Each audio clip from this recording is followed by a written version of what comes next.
of standing in the shoes of Michael Sheen. I'm not sure how I can best imitate that one, so I don't think I will try at all. But I certainly will talk about Michael Sheen. Are you able to help me kick the slides up onto the big screen? You actually need to click on one. Great, thank you. So how, as leaders, do we let fly? When we've got the weight of the world, when we've got the weight of the country sometimes on our shoulders, and I can certainly relate to that when you think that one person goes missing in our country every 90 seconds. And that's 180,000 people a year across the UK going missing. We're all working on some of the most important social and personal and economic issues. And let's face it, those issues affect all of us. None of us are immune from that. All of us here in this room today, and colleagues right across the third sector, across Wales, across England, Scotland, Northern Ireland. I'm not getting onto Brexit, don't worry. We're here trying to make the world a better place. I'm not sure I have the answers about how to let fly, about how to hang on to our passion and drive our organisations forward. I think sometimes a simple conversation, a pint of lager and a packet of crisps in the pub is all you need. But I do have some other thoughts to share with you, and probably onto the pint and the packet of crisps a bit later. But I've also got some questions for us all, some questions for you to ask yourself and me to ask myself. Because looking at what inspires us, what drives our passions, what keeps us tethered to our beliefs, that keeps us relentlessly focused on our missions, it's often the simple things and the really simple human stories. I was very touched to hear about your colleague Walter. We also have a much beloved colleague, Shane, here. And I think sometimes starting at the end helps us get back to the beginning, at the end of a life. Who do you know who's living their dream now? Who do you know that's wishing that they were living their dream? Maybe it's you. Because it always seems to be that there's more time. It always seems to be that there's another day, there's another week, there's another month, there's time to get to the future. But sometimes we never get to the future. And sometimes something happens that makes you realise, a wake-up call, that this is it, the time's now. We can't wait forever. So here is a wonderful colleague of ours at Missing People called Shane. Shane, the passionate and brilliant family support manager, supporting families of people missing a loved one. He died very recently. At Easter, he was on absolutely top form. I'd recently done a pitch with Shane in his new role as a manager to a big city bank in the corporate HQ in London, and I thought, I wonder how he's going to be with this, because I'm always slightly quaking in my boots at those big presentations. And it's the first time ever sitting in a corporate situation like that I actually forgot for a minute where I was. So there was Shane talking about the work that he does, about the people that he cares for, how he manages to support someone who's desperately missing someone they loved, and I forgot where I was for a moment. He was unbelievable. And we walked out and he said, "Jo, was that all right?" I went, "Shane, it was bloody brilliant. I forgot where I was." And as we left, we were at Bank Station, he said bye, and then he went, "Jo, have a great weekend." That's the sort of guy that he was. He commuted to Missing People from Eastbourne, which is a heck of a journey. We're based in southwest London. It took him a long time, and a few years into his job, it got to him, and he left the charity, and we were all very sad about that. And then a few months later, I got an email from Shane, and it went something like this: "Jo, I was chatting to my wife last night. Hope you don't mind me getting in touch. Chatting to my wife. She'd noticed that I'd lost a bit of shine, that I wasn't my normal, happy self. And we sat and had a conversation, and we realised it was because I was no longer working at Missing People. So he went on to say, caveated, I'm sure you know it's, I feel a bit rude and a bit cheeky, but if there's ever a job going, and I didn't even get to the end of the email, I just picked up the phone and I rang him and I said, Shane, of course, please come back. Because the way he did that job, the way he supported missing people and families of missing people, his care, his empathy, his soul, his passion, his compassion, I would only ever hope that I would have half of what he had. And he came back to the team. We miss him as I hear you miss your colleague too, and he will continue to inspire us to do what we believe in, what is true to our hearts, because he was doing that, he was living his dream. Who inspires you? Who inspires you who's no longer here? Maybe it's somebody that is inspiring you and you wish you could be a bit more like them. Everyone knows a Shane. Everybody knows a Walter. So cheers to you, Shane. I'll always be raising a pint to him, because it's people like him, people like you, that make the world a better place, and that knocks my socks off and it inspires me to let fly. The first time I was asked to speak and said these words, it's another one a little bit like today, where I was asked at fairly short notice if I wouldn't mind giving the end of the day rousing, inspiring speech, brackets, no pressure,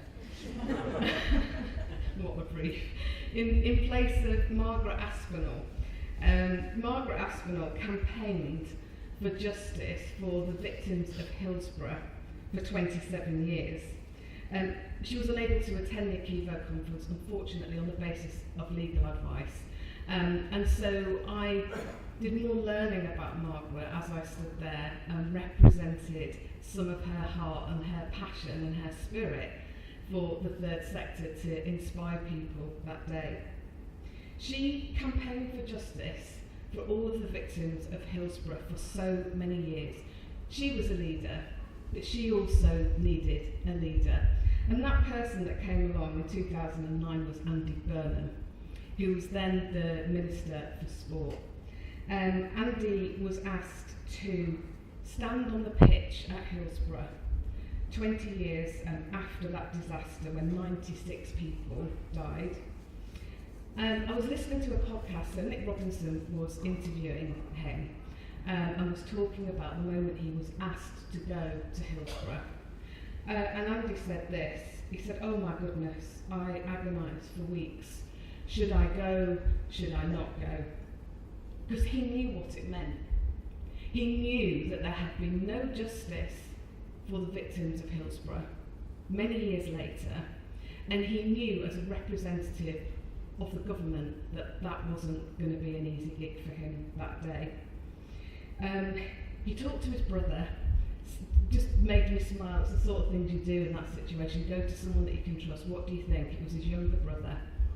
And his younger brother said to him, go, but if you're going to go, do something to help the families. And if you're not, then don't bother. So Andy describes the moment when he came off Hillsborough. I've watched it on YouTube. It's quite a moment. He had to stand there and listen to the crowd giving him a hard time for quite a long time, deservedly so in my view. And when he came off the cop, he got a phone call and it was Gordon Brown. And Gordon Brown said, I've just seen what you've done. That took courage to do that.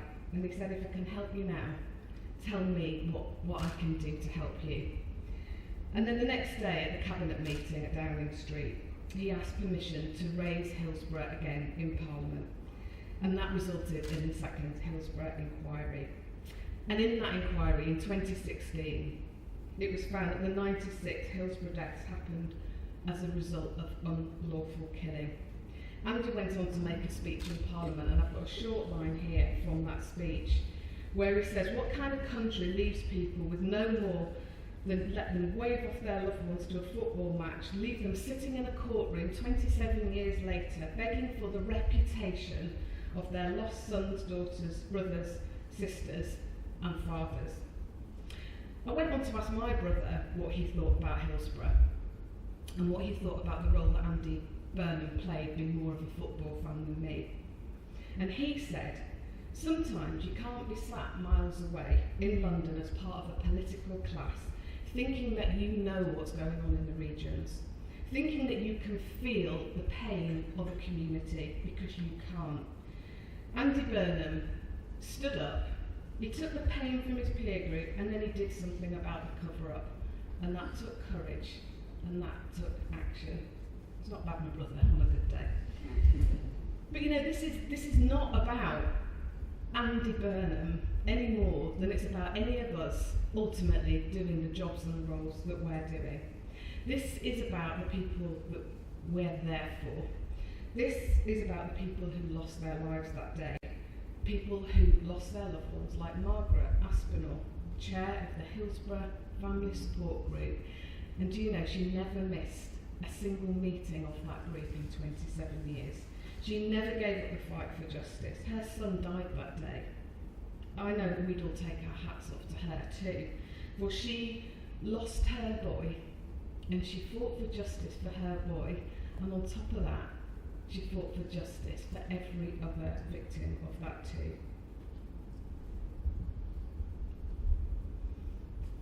So when we think of who we are, what we stand for, what we believe, sometimes I think it helps to go right back to the beginning. What do you remember of your childhood dreams? Of what you wanted to be when you were a grown-up? I dreamed of being confident. I dreamed that I wouldn't go red when someone turned to talk to me unexpectedly. I wanted to be able to tell a joke. I haven't quite mastered that one. I wanted to own my own home. I'm kind of halfway there. I wanted to be able to swear. I wanted to be able to play piano like my dad. I wanted to wear high heel shoes and click along the floor like those teachers at school that used to whoosh along. I wanted to change the world. I remember reading a copy of a book that my mum had by an author called Sally Trench called Bury Me in My Boots, and Sally Trench came to London and helped homeless people, and I decided that I would like to change the world too. So I moved to London to rescue people from the streets. I didn't quite make it to that part of it, but I did get involved in the charity sector, I did get involved in the Samaritans. And I do think it's good to look at the world through a child's eye, through your own child's eye. There's an ad agency in London called BBH. It's one of those big flash places off the back of Carnaby Street. And when you walk into the reception at BBH, they've got a huge wall full of the photos of all of the people who work for BBH. And alongside each of the photos is a photo of that member of staff and them as a child. I don't know how you feel about that, but I think it's very humanising. It reminds us all that we're all kids, really. You know, hanging on to your childlike self is really important. So I'm going to ask you to take a minute to remember your hopes, your fears, your dreams of what you wanted to be and what you wanted to do when you were a child. When I was a boy, I had a dream, all about the things I'd like to be. Soon as I was in my bed, music played inside my head. When I was a boy, I had a dream. When I was a boy, I learned to play. Far into the night and drift away. Don't wanna work on the milk or the bread, just wanna play my guitar instead. When I was a boy, I had a dream. Well, I did learn to play the piano. Not quite as well as my dad. I'd like to think that I could. And I had one of those piano teachers that I think few people here might know. She put the fear of God into me. She was called Miss Smith, but she looked about 95 on a good day. And she used to turn up at our house and she had one of them hats with a hat pin on, and she used to sit whilst I was stumbling through my bloody chords and my scales and my arpeggios, and she used to put a makeup on whilst I was playing, which I always used to find quite perturbing. And she used to get a lipstick out, and those people that put lipstick on holds the lipstick there and just does one of them. And she used to say to me, "Joanne," nobody else calls me this, "Joanne, do you need glasses? Are you reading the music? Because I think you need glasses." And I used to wait until she left, and then I used to cry with the worry that I was going to need glasses. And it wasn't just any glasses. In my head it was those, do you remember those NHS glasses, the pink and the blue? And it used to haunt me, that. Of course, I didn't need to wear glasses, I just needed to practice a little bit harder. I just need to play the songs a little bit better. Because I could read the music, but I was also playing by ear. And now I think I'm reading music, and I'm also playing by ear. And I think for all of us, that's strangely liberating. And whilst we're talking about music, I'm going to talk about The Bully, because I can't stand to listen to the song The Pipes of Peace, or listen to the soundtrack from The Thornbirds, because I used to sit there with my mum tucked up on the sofa watching The Thornbirds, and I knew when the music came in at the end that that was time to go to bed. And there was a dread of another Monday morning, of walking into a classroom where the noise drops to silence as you walk in. To walk in, sit down, to look okay, to not crumble, only to crumble when you get home. And then the time spent agonising about, well, what could I do differently? How could I be different? How could I change to fit in with everybody else? How could I be like everybody else, not to be bullied? Until there came a day when I could be pushed no further, when I was barged into, I was knocked sideways, and I fought back. And this time I fought back with more than words, with no thought really, other than a pure gut reaction. And from that day forwards, I've always been fine. There's a line from a song by a writer, a great musician I know called Blue Hewerdine, called Honey Be Good. And I particularly love this quote, and rather cheekily I say this to my daughter as she walks out: "You can't be good. Be good at being bad," and she tells all her friends, and they think that I'm quite cool. When was the last time you fought back? When was the last time when you found yourself in a moment of pure spirit with no thinking for once? And do you remember that feeling of being in a classroom at school, or a whole school assembly, where you all get told off and you're sitting there thinking, but I didn't do that? And I think sometimes it can feel a little bit like that when you're running a charity, being told off for things that you might not have done.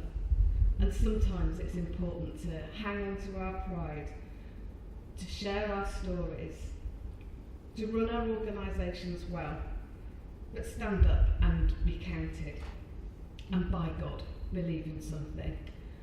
Does anybody know where the "my God, believe in something" line comes from?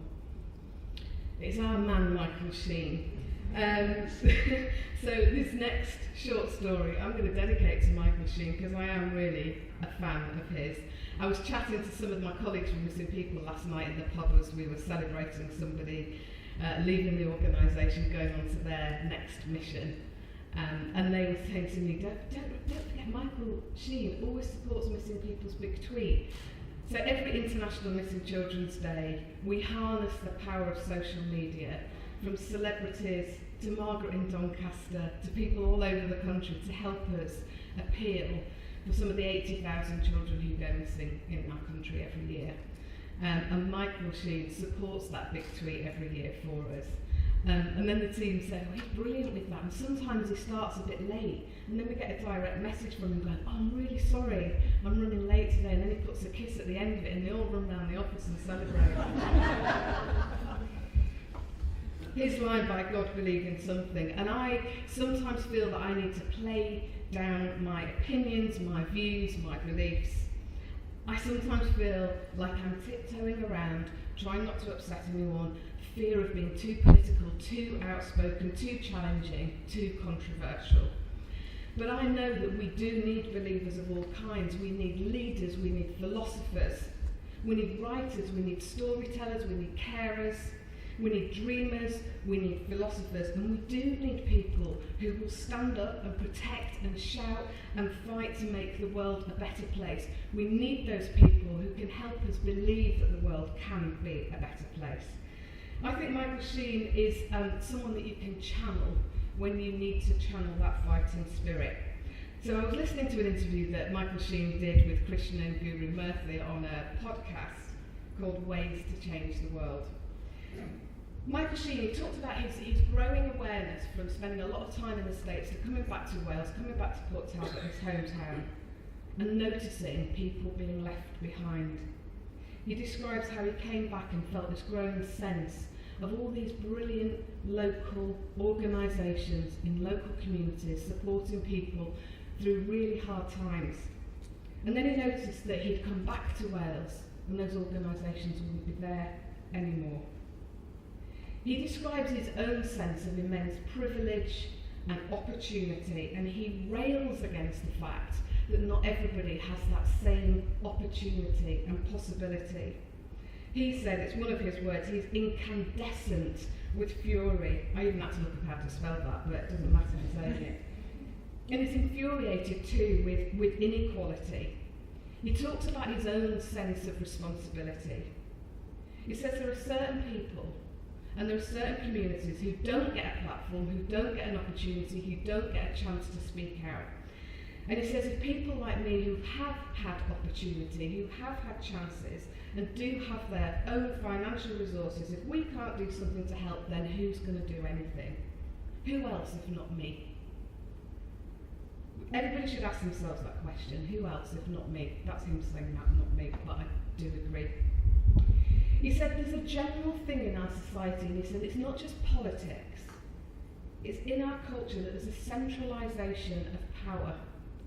And people who are making the opinions, who are setting decisions about everybody else's life, there's a disconnect between what organisations feel and know and understand from the front line and those views and opinions and decisions that have been made by people in central places. People who are on the front line of those experiences have a hell of a lot to contribute.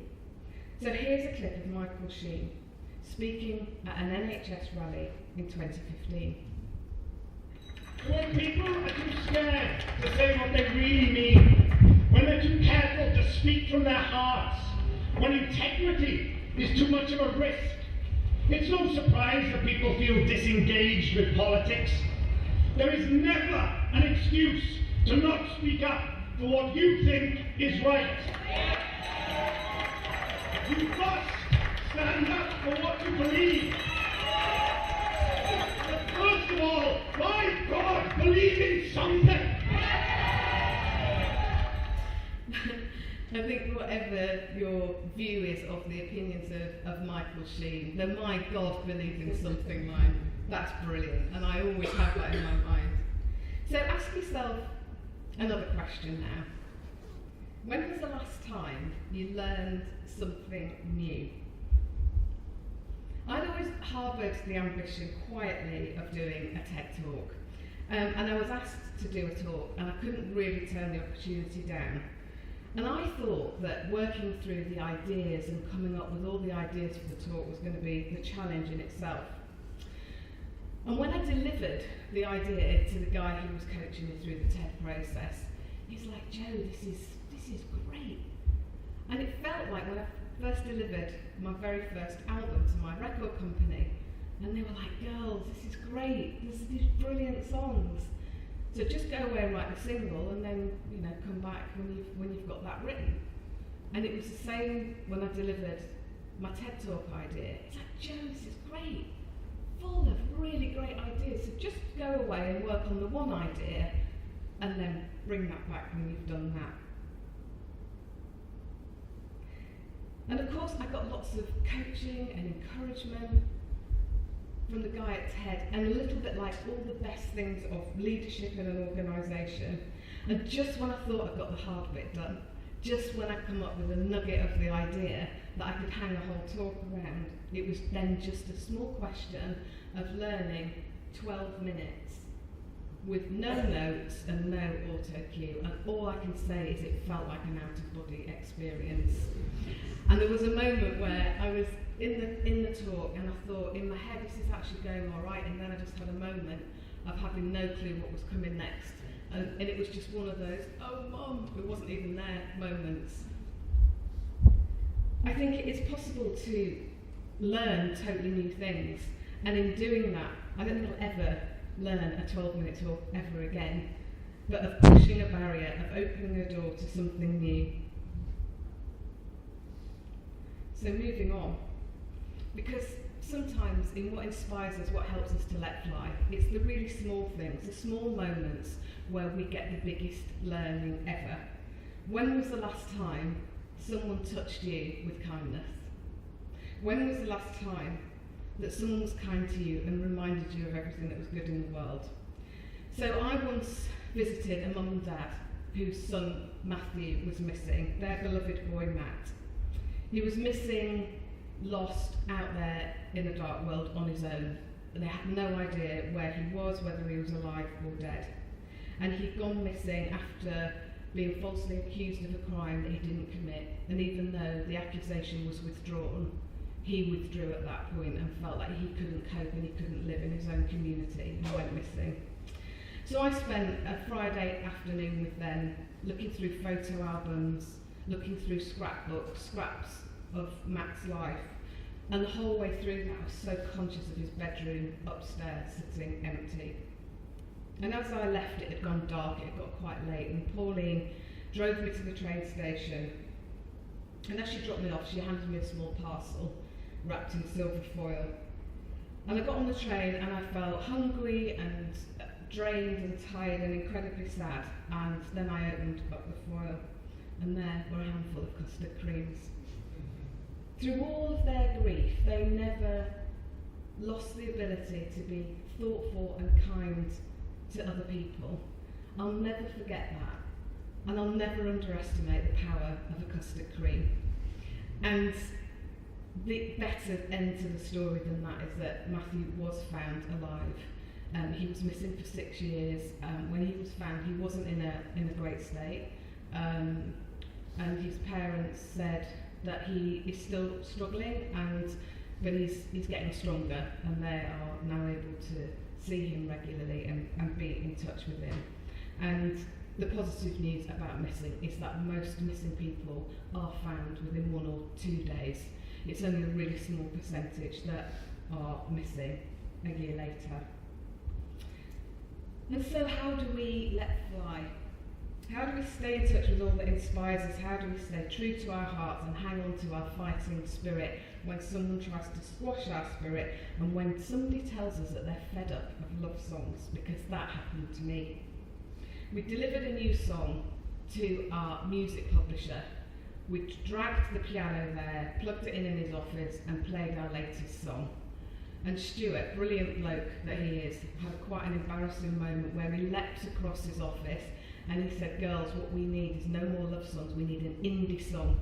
And he got his guitar out and he went over to his desk and he put his foot up on the edge of the desk in quite an embarrassing dad-like pose and strummed frantically an indie song in front of us. And we were completely gutted and dispirited. Because when somebody tells you to write a different song, a song that you don't know how to write, it's like when someone tells you to try and be a different person and you've got no idea how to do that. It plays into all of those stories that you tell yourself of like, how can I be like somebody else? Why can't I be good enough like I am? And we went home and we were pretty dejected, and then we found our spirit. And we decided that we wanted to write a love song, so we'd write an independent love song. That could be his indie song. And as it happened, it turned out to be quite a big hit. And the verse goes something like this: "You could say this was an independent love song. It's nothing like to us what love meant to them. And I'm sure I'll like a few and I'll leave the rest to play. I'm doing it a different way. I'm doing it a different way."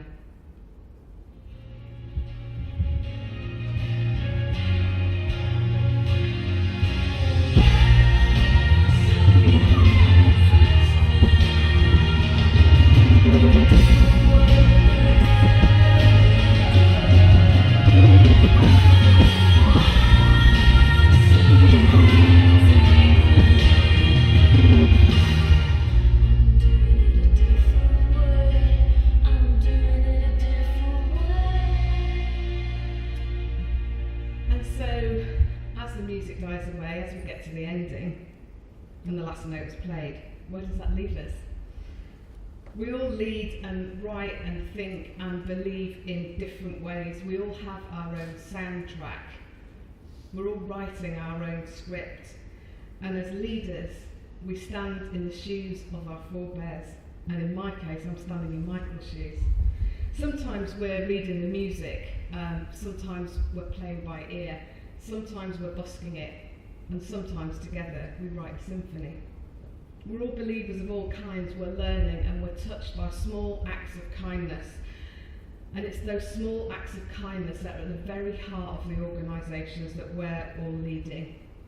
We should never get fed up of love songs, but sometimes we might need to write a different chorus. And sometimes we might need to go to the end to get ourselves back to the beginning, to get back to our childlike selves where we're full of that sense of optimism and awe and possibility. And sometimes we just need to go to the bar, have a pint and a packet of crisps, and celebrate the difference that we all do make and let fly. Thank you.